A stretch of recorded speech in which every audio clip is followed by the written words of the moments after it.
Honestly, at this point, just call me Santa.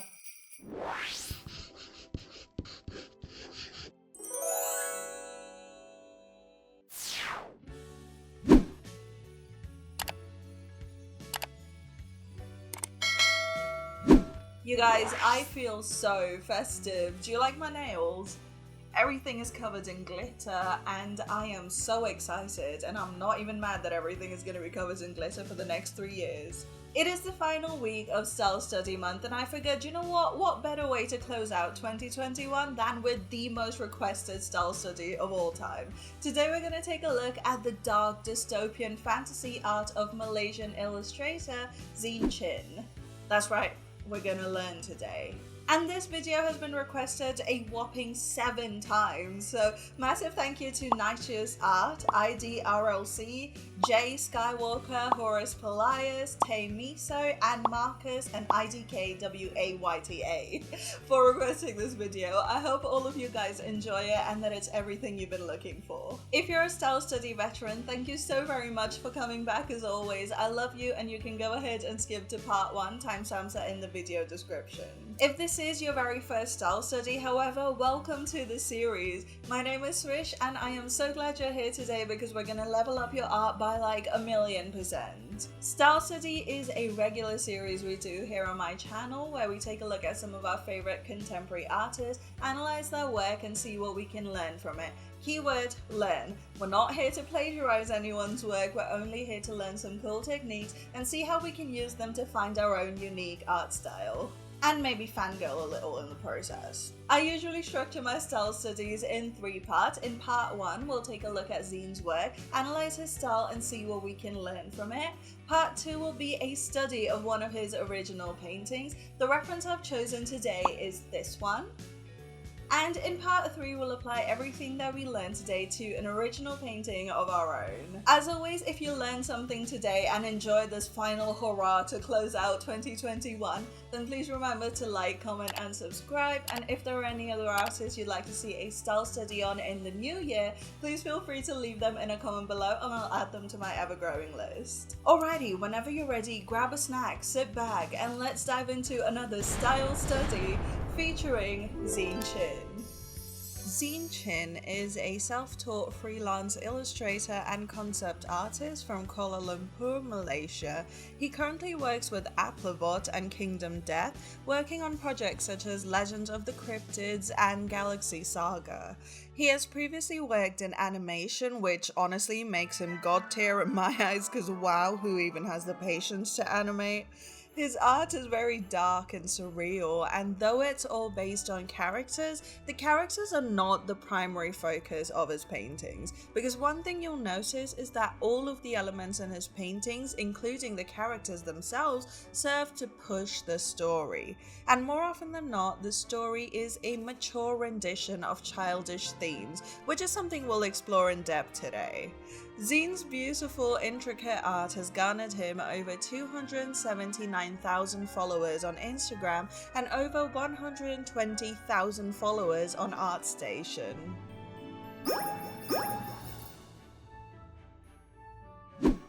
ZEEN's art is what I would call surreal dark fantasy art with a very dystopian running theme. His characters feel almost doll-like, but the kind of old creepy dolls you see in horror movies, not evil but not very friendly.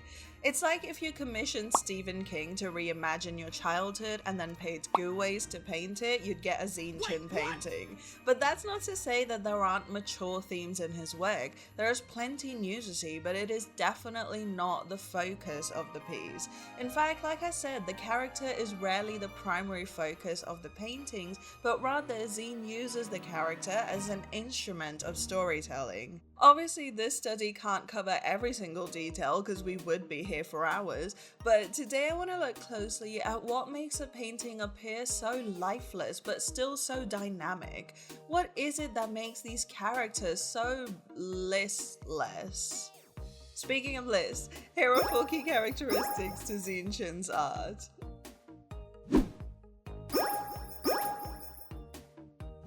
No, for real, everything you know about art is a lie. Think of every art technique we've looked at on this series that draws our attention to the character's face. ZEEN seems to do the exact opposite of every one of those things, such that the character's face is like one of the lesser interesting bits about the painting, because there are so many other details in the rest of the composition that your eye cannot help but wander all around the piece. Instead of having the brightest key light on the face, it's actually on the hair and the clothing. Instead of having the highest contrast on the face, it is actually in the fabric. The background details are just as sharp as, if not sharper than, the character. Hell, the character isn't even super dynamic, because when you look at the pose, it is actually pretty stationary. Everything else in the scene is in motion and dynamic, but the character is a place of stillness. Even the hair, instead of acting like dynamic strands, acts like flat ribbons with little motion. For the most part, the character isn't even looking at us. They're either looking away from the viewer, or their head and body is tilted away so that they're kind of side-eyeing us. Almost like they're the background character who forgot that they shouldn't be looking directly at the camera. Here's an interesting thing I noticed too. You have leading lines that point at the character. So here it's the fabric and hair and background elements that point at the character. However, no matter what the scene, I always found myself following those lines out to the background. The leading lines somehow seem to lead away from the character, not towards them. And I spent a long time wondering why this is. Shouldn't the character draw you in? Every other artist we've looked at uses all these compositional elements to help you focus on the character, but ZEEN seems to do the opposite and uses the character to help you focus on the rest of the scene. And that is when I was hit by one of the most profound realizations ever. Indulge me for a moment and imagine you were in a loud nightclub. There is music blaring from the speakers, flashing lights, people singing and dancing and screaming and drinking, but you're the only sober, introverted person over there. Every other person out there serves to spike up your social anxiety. Every other element in that nightclub is setting off alarm bells. You are so consumed by everything around you that the one person you're not thinking about or observing is you. Now look at ZEEN's art. There is so much going on in the scene. You have loud colors and dark shadows and leading lines and little details and big details and skulls and daggers and everything else in the scene that consumes you so deeply that the one person you're not observing is... And just like that, you have empathized with the character in that you've entered the scene as the character. Instant immersion.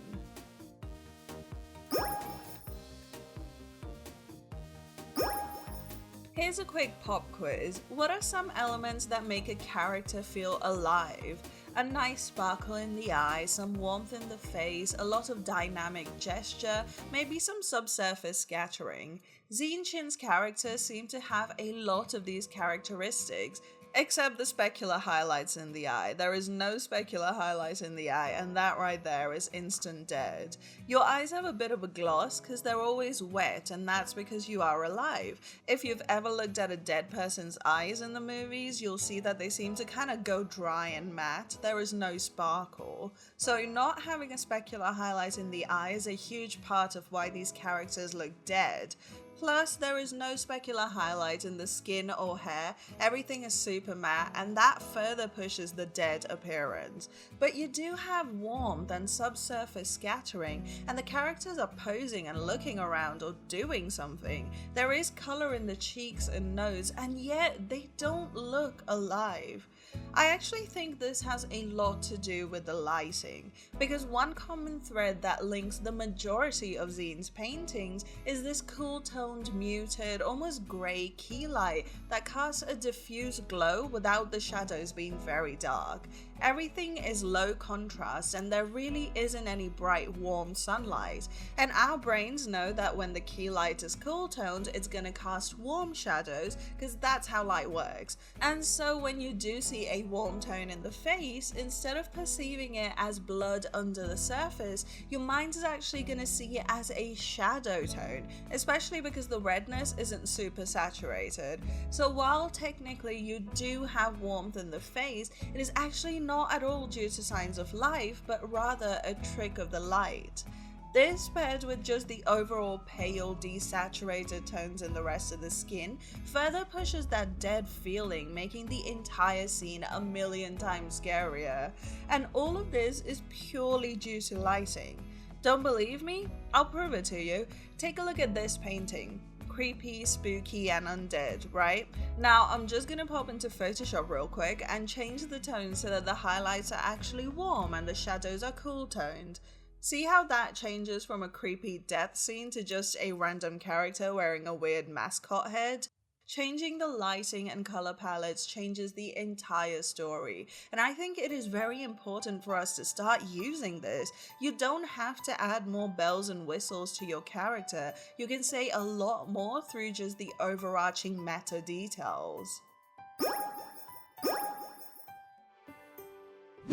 So as we've seen, ZEEN likes to use a cool toned key light, and this causes everything to look pretty grey because it kind of neutralizes the warm tones. So even if the skin weren't super pale, it appears so because of how cool toned everything is. And thinking about it a little deeper, having a grey diffused key light with fairly low contrast does kind of make you think of dull, gloomy, overcast or rainy days, right? In some cases he also adds a fair bit of mist to push the atmospheric perspective, and this is the kind of mist you would see in the air on a super rainy day where the air is so humid you can see the water vapor suspended mid-air. However, unlike Guways, who will literally paint falling rain, ZEEN doesn't actually paint the raindrops. It is always that moment just before the rain where it is grey and cloudy and you feel like any second now there will be a downpour. And that's just added atmosphere in the outdoor scenes. But what about scenes like this one where you still have that grey low contrast feeling even though the character is indoors? I don't know about you, but to me this seems to further push that dead feeling for a very specific reason, because having such low contrast and so much grey in an indoor scene makes me think that every single thing in the room is covered by a blanket of dust. And this is further pushed by the fact that the character seems to be completely static. Although compositionally speaking there are dynamic lines, when you think of it in real terms, everything is still. All the elements in the scene are either directly on the floor or hanging from the ceilings, and so it is entirely possible that this scene is frozen in time, covered by a layer of dust. Except every single painting has a bright pop of color, and it is pretty much never a natural occurrence, but rather it almost always feels man-made. So you'll have extremely bright colors in the fabric or makeup or accessories, or unnaturally colored hair or some kind of narrow light source that casts a rim light.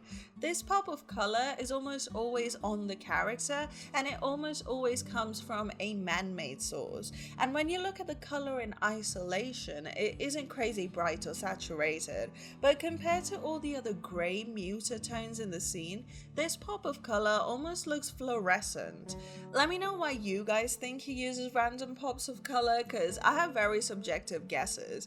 My first guess is that it is a simple way to just add interest into the color palette. Best way to offset a muted palette is to throw in little accents of saturated color. My other guess is a little more convoluted, but I'm just gonna say it. These pops of color might symbolize a dystopian landscape where the world has gone through some sort of nuclear holocaust type event.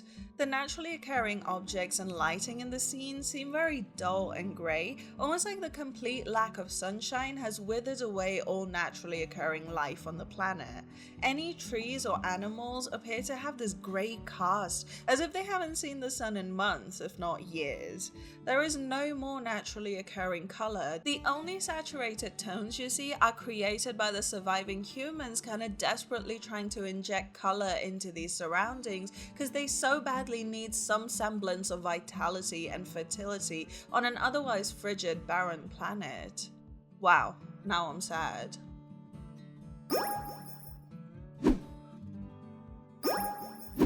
Okay, let's look at something a little more lighthearted because you are not leaving a style study with seasonal depression.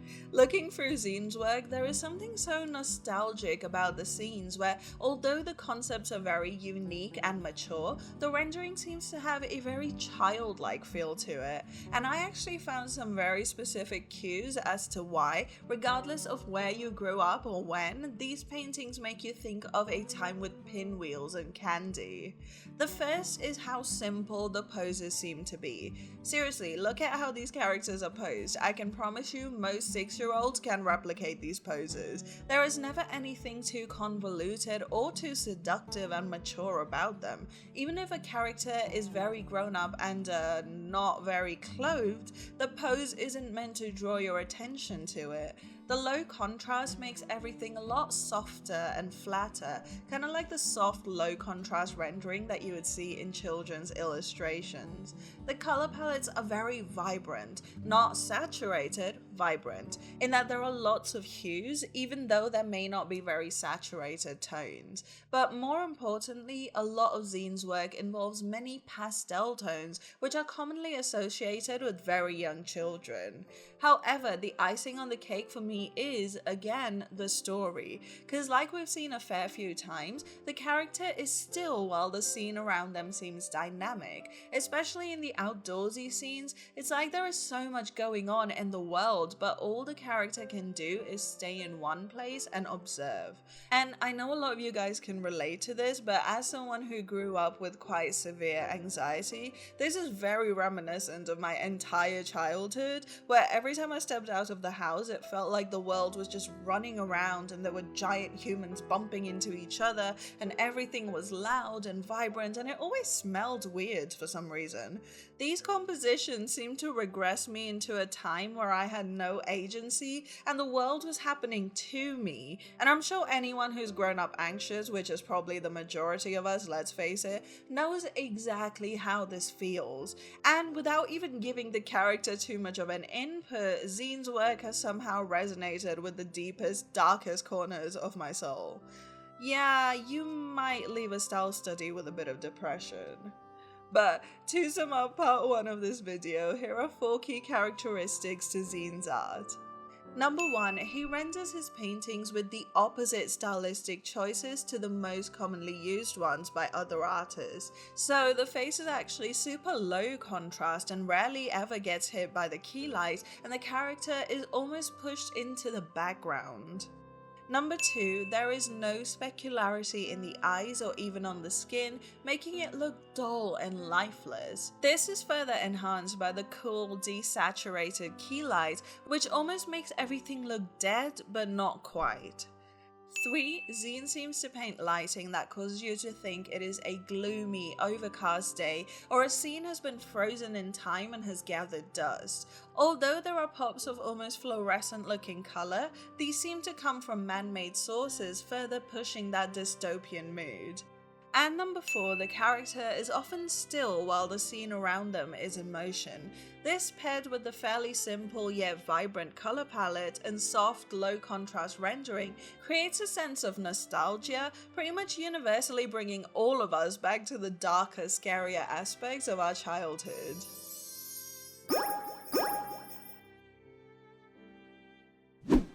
For our study today, this is the reference that I've chosen.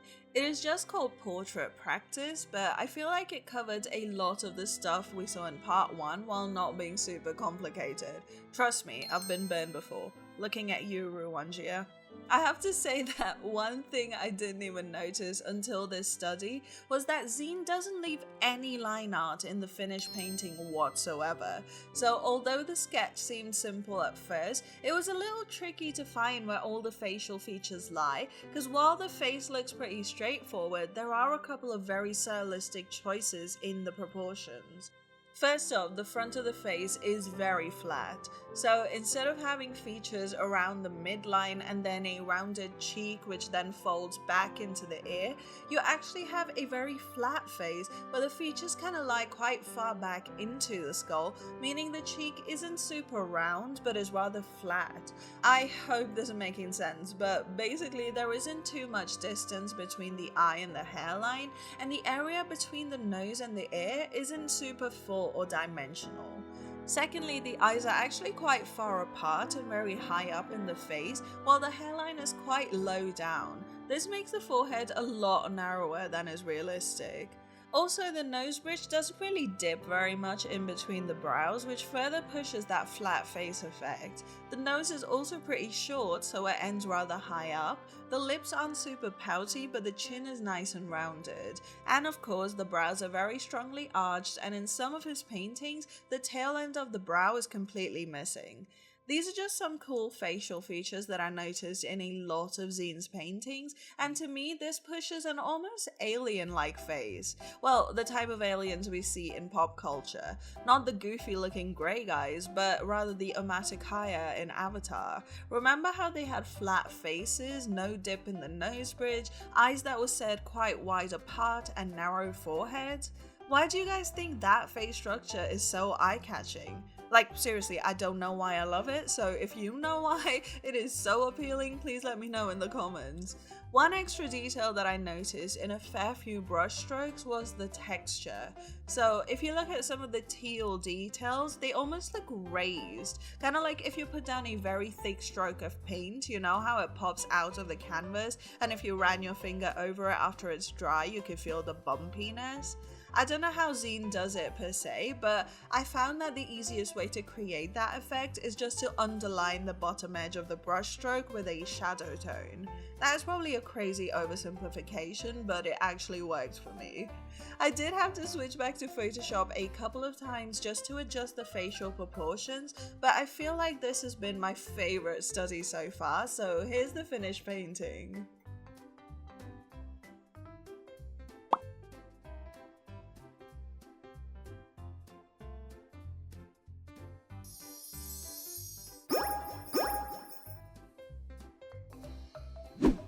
In keeping with the overall theme of this video, I thought we could do a bit of shadow work with the original painting this week. So we're gonna revisit the most terrifying time in our lives, high school. Also, can I just quickly say, I upgraded to the beta version of Krita, and the perspective guide tool thing is so helpful. If you're still working with the stable older version of Krita, trust me, get the beta, it is incredible. For this scene, I wanted a character in a classroom looking sad and humiliated, and everything around her is desaturated and gloomy. I actually tend to procrastinate painting backgrounds and then rush it at the end, so this time I actually painted all the background elements first before getting to the character. You guys, it is so important to know your tendencies and call yourself out on your own BS, because with this painting I knew I couldn't cut corners with the background. So I went in and rendered mostly every element to like a semi-finished stage, such as the two benches, a bag and a book falling out of it, a tipped over water bottle and an open book. Also, oh my god, true story, those benches are exactly the kind of benches we had in my old school. And let me just say, that school had to be haunted, because every day we would come in and a new bench was missing some screws. So like you'd sit on the colourful wooden plank and it would tip forward and you would slide right off, or worse, it would tip backwards and you'd be stuck between the seat and the backrest. Is your school even a school if you don't have to play bench roulette at 7:45 AM?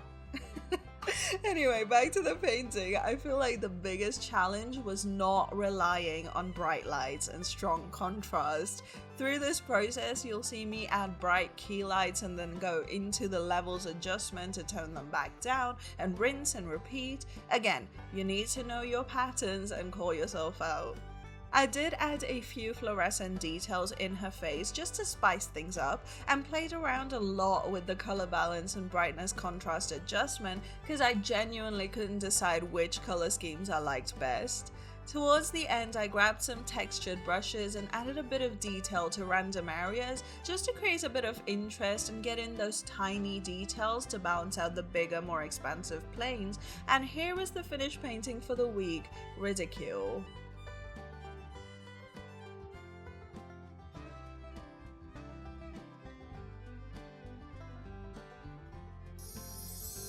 And there we have it, ZEEN Chin demystified. That was so heavy, I'm gonna have to go Google some therapists in my area. Thanks so much again to Nicious Art, IDRLC, Jay Skywalker, Horace Polias, Tay Miso, Marcus, and IDKWAYTA for requesting this video. I hope all of you guys enjoy it and that it's been everything you've been hoping for. And if all the rest of you guys have enjoyed this video and learned something today, then please do let me know by giving it a big thumbs up and hitting that subscribe button down below for more art content every single week. And like I said, you guys, this is by no means an exhaustive list of every single aspect of ZEEN Chin's art, so if there's some insight you feel like I missed out and something that you really think we should all know, please do leave them in a comment below, and I'm sure every one of us can learn something from your insights. Also, a quick side note, I will be taking a little bit of time off after this video. I'll share details in a community post which should go up today.